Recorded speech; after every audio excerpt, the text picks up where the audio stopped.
You clicked on this video because you tend to experience shame and guilt when you eat. Let's talk about why that is and how you can feel differently. I want you to think back to your last meal. Who did you eat with? Did you have any guests? Now, if you're about to name actual people, stop. And if you're about to say, oh, Shelly, I ate alone, I'm gonna beg to differ. And if you're wondering what any of this has to do with feeling shame and guilt after eating, stick with me, we're going somewhere. When we think of dinner guests, we tend to think about a group of people, friends, coworkers, family, that we might invite over for a meal.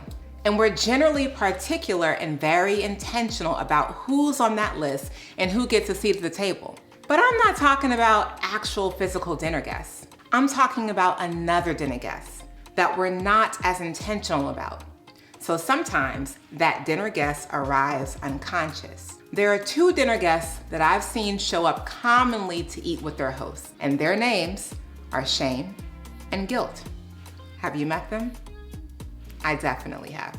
Sometimes when I ate, shame and guilt showed up after I finished devouring something that wasn't the best for my body's well-being. Sometimes when I eat, gluttony shows up. She's another dinner guest, and she wants to eat everything that she sees. Sometimes comparison shows up. She's another guest. I'll be comparing my plate to others, not really satisfied and always feel like I'm coming up short. And sometimes it feels as if like it's never enough for me to just have what I had. Now I'm talking beyond the dinner plate, my life plate. So who's shown up for you? Well, by now you may have thought about your own list.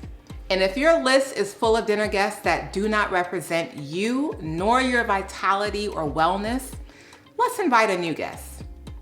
Gratitude. Let's invite her and she will show up. She is always joyfully pleased and the bounty on her plate and in her life. Mindful eating requires us to be present and conscious about our dinner guests.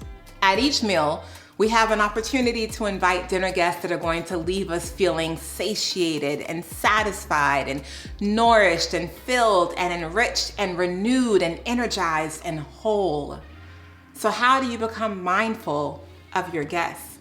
Especially when you have a history of eating unconsciously and mindlessly and emotionally. Hello.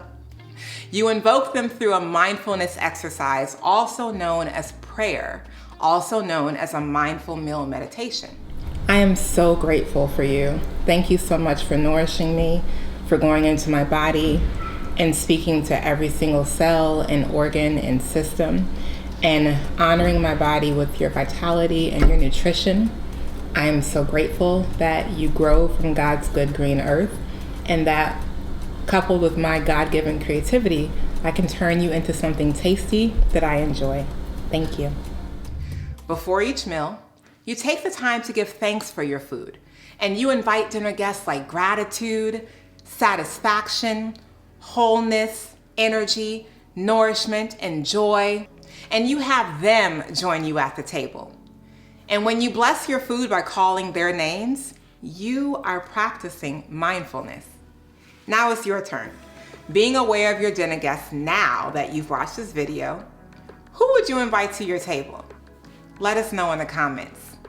And if you want to learn how to eat mindfully, come eat with us. Over at the Mindful Nutrition School, emotional eaters go from unconscious grazers to intentional diners, and they experience stellar health by transforming their relationship with food. You interested? Sign up in a link below, and I'll see you in your inbox. Until then, stay mindful and be well.